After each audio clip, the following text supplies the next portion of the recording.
Okay, welcome back to the Greater You. Good to see all of you guys today. Over the weekend, I had a couple of thoughts to share with you. And here we are coming back together on Monday. This has been a concept that we've been discussing, debating, studying in the Greater You for quite some time. In fact, when I first started my own coach training, it was many years ago. I received some training from the Arbinger Institute. They're an awesome group out there. They do a lot of good work for people.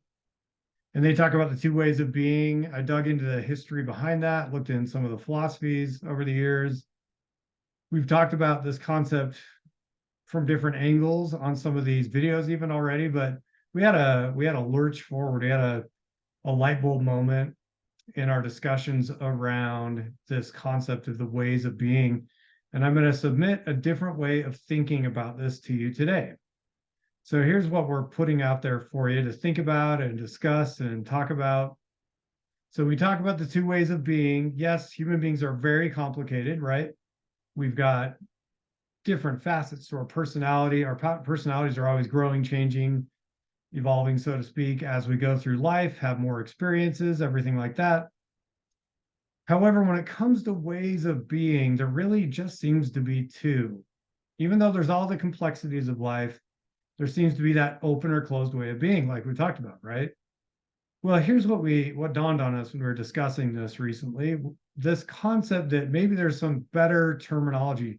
And I don't know if we're ever going to find the perfect terminology for these two ways of being, because as much as these two ways of being are a thing, each one of them are quite complex themselves. However, here's a couple of other terms to think about that can give you some traction, something to think on and chew on a little bit here. So the two ways of being would be the real way of being and the illusionary way of being. So let's think about this for a moment, because now we're going to get into debates with perception psychologists and people that philosophers are going to say, well, perception is reality. Well, where we're at the Greater You, we actually disagree with that. We think the perceptions impact reality, or our view of reality, rather, but reality is still an independent thing of its own, right?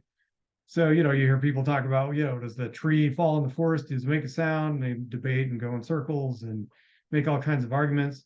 The reality is there was a tree in the forest and that tree did fall over.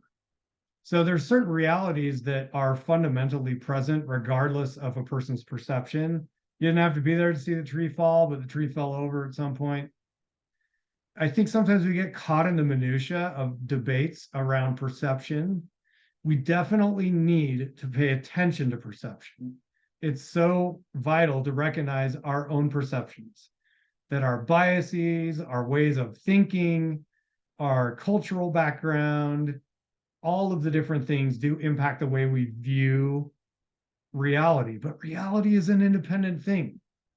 So when we're in the real way of being, and I know it's a stretch here, but I think this is worth thinking about.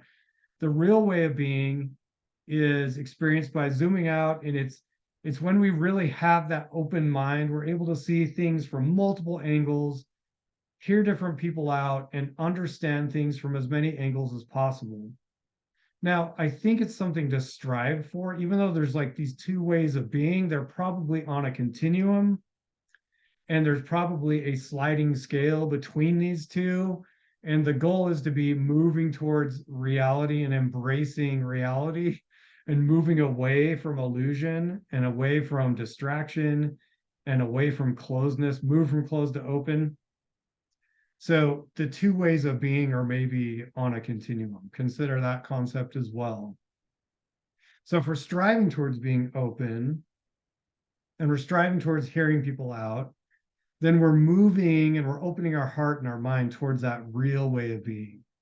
I'm calling it real because you're going to see people for who they really are. You're going to see, I heard a client recently talking about that because of certain factors, cultural and physical factors, there's certain judgments that she's noticed that come upon her when she enters a room for the first time and meets some new people.